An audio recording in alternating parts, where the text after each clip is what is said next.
In October of 2018, Red Dead Redemption 2 was released to extreme fanfare and even more extreme hype.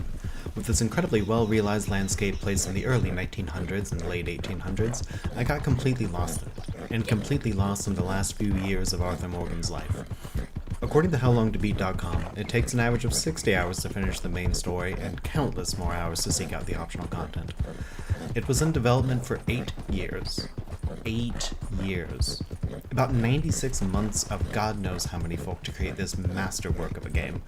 I dedicated my life to it for a while. I didn't see friends outside of my roommates. I neglected texts. I neglected any responsibilities outside of my job. I saw the credits in about a week. About 7 days out of the nearly 3,000 days it took to make. Just ruminate on that. I love video games. I love the immediate reward and whatever chemicals are released in my brain from the challenges that they present.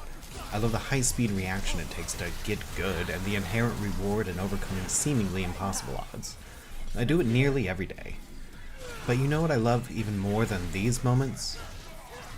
I love these moments.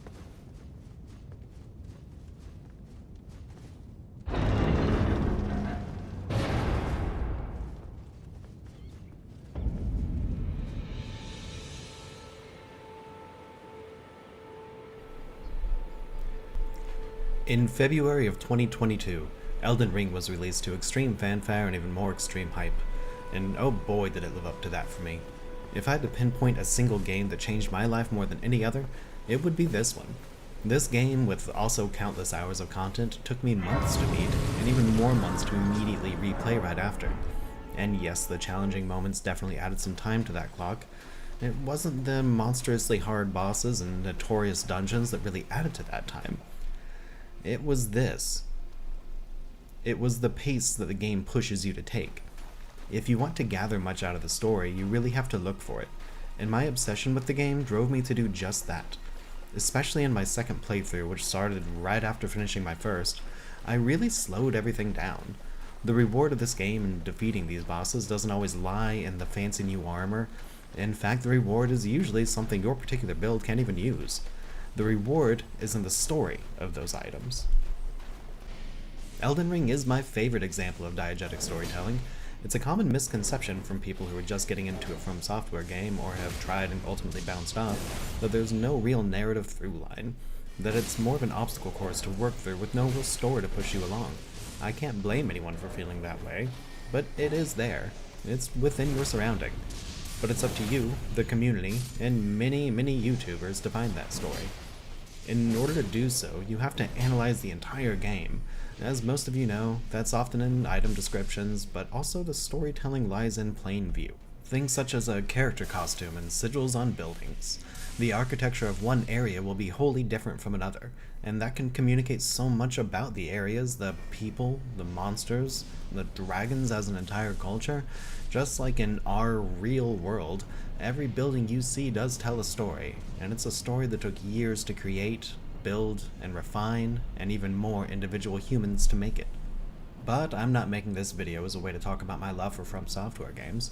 It's that something I find extremely fascinating about their games is how much detail and work goes into those specific aspects of them, only for the vast majority of players to sprint right by and oftentimes be in too much of a panic to notice such subtleties. Which is understandable and clearly an aspect of their design philosophy. I didn't know a single thing about the lore of their games until the last handful of years because I didn't really care. I didn't really know how deep that hole went. And most importantly, I certainly did not know how rewarding it was to truly take your time in a game and examine the decor and try to piecemeal what kind of story you could from it.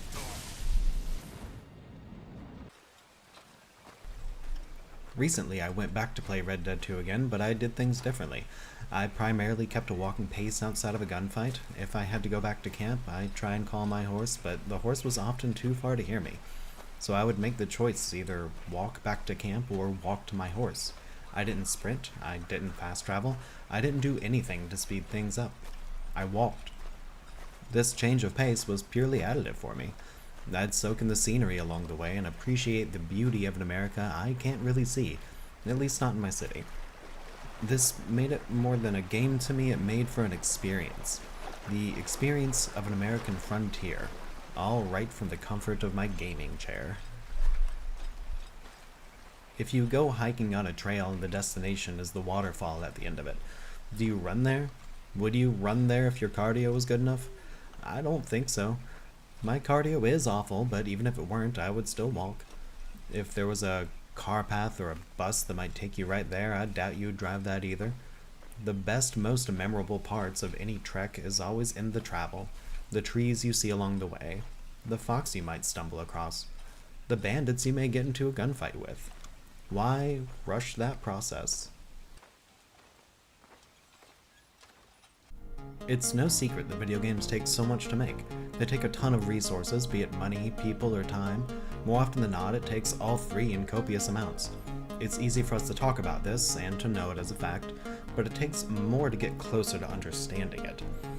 A few months ago, I watched Psychodicy, a Double Fine documentary by Two Player Productions, and to say it was enlightening would do it a disservice. It's something that I consider required viewing for any passionate fans of the industry. Double Fine clearly has a unique production template, but every company has its own way of doing things. I've never worked in the game industry, but the industry that I do work in has the same traits. It's a million ways to do similar things, all being defined by the personalities behind it. It's beautiful, it's amazing to witness, at times even hard to watch, but above all else, it's human. This documentary is one small 22-hour peek behind the curtain. It's a lot, but it forced me into a perspective I didn't put enough thought into in the past. A perspective of thinking of the human effort behind the art we consume. Every game we play, even the ones we tried for 20 minutes only to declare, "This sucks," and immediately uninstall and return to GameStop for 18 cents, had a crew of largely passionate individuals click-clacking away at their keyboards, oftentimes making product that they know is substandard at the lamentable choices of their higher-ups. And I'll be damned if I don't cherish that effort. A few years back, I was in an Uber. Steve Harvey's radio show was playing. In the show, he posed the question, who said we need to sleep 8 hours a night when you can be out there making money? I noticed my driver say that's right and nod in agreement. It really frustrated me. Sleep is important, rest is important. The idea of every moment needing meaning isn't inherently upsetting to me. It's the idea that every moment needs to matter, often of financial incentive, because that's what responsible adults do. You shouldn't rest for 1 minute, much less sleep for hours when you could be out there rising and grinding. How destructive is that idea? The idea that productivity needs to make money. The idea that something doesn't matter unless it's a goal, a box being checked off, and everything else is a waste. This passive interaction made me question how much this kind of thought process can even impact the way that we interact with art. Obviously, it's not really about the Uber driver. It's more about the many conversations I've had with friends and acquaintances over the years who often express a guilt for what they consider to be wasting time. I most commonly notice this sentiment in regards to gaming, but they'll often say the same about watching TV or movies. And largely this makes me sad. I think it's a shame to come home from a hard day's work and spend the few waking hours that you have left doing whatever you want, only to be met with a guilt that you could have been more productive. Maybe even more importantly, I think it's a shame to have that reinforced by the people you look up to saying it on the radio. Hobbies aren't just a way to pass the time, much less waste it. It's more than that. Hobbies are an exploration of your interest, an exploration of art, and all human art is important. Art is our history, it's our boneless skeleton the society leaves behind. In my opinion, sometimes just enjoying that is productive enough.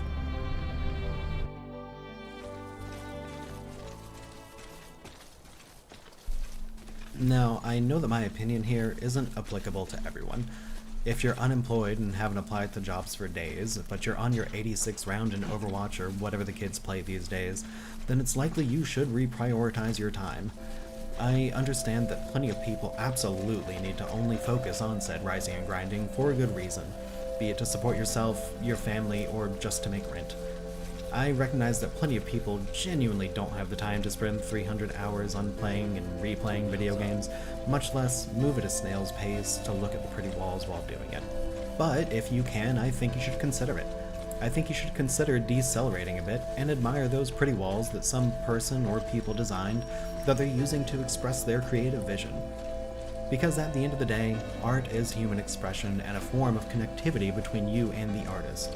To me, a great way to respect that connectivity is to just slow down. Have press that joystick and walk. Treasure every construct around you and be mindful.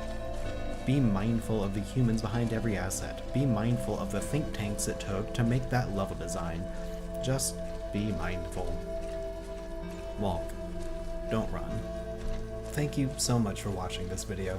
This is my first attempt at making something like this. I do hope to make more, even if it's just a way to get some similar thoughts out of my head. If that's something you may be interested in, a like, subscribe, all that jazz goes a long way for me to push myself. And if not, well, then that's okay too. Either way, I greatly appreciate you for tuning in. So, once again, thank you.